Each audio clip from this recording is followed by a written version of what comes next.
For 9 days, the nation searched in vain. Susan Smith has been arrested and will be charged with 2 counts of murder in connection with the deaths of her children. She slammed the door on him and let him roll.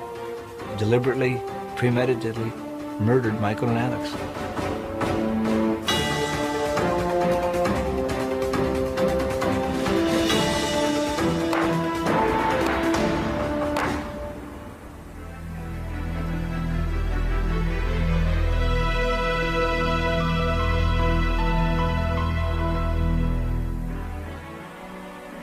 Union, South Carolina.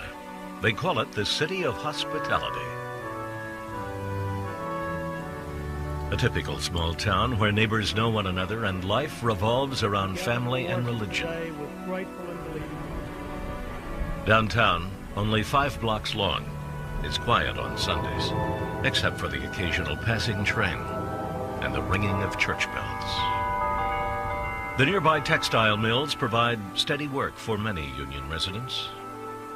And 60 miles of highway and winding back roads isolate the town from the dangers of the nearest big city, Columbia.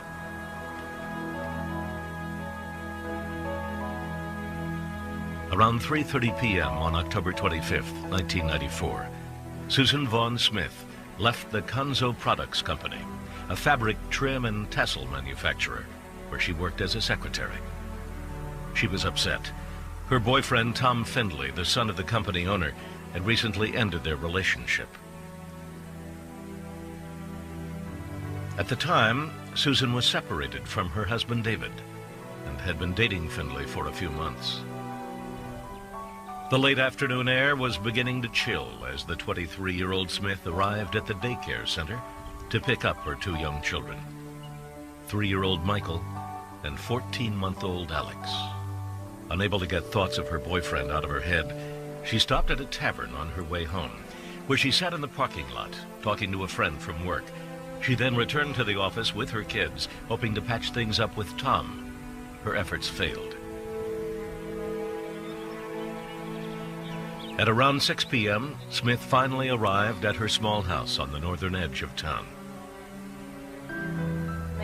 After making the boys a dinner of pizza, Susan called her friend at the tavern to see if Tom Findley was there, and if he had mentioned her name.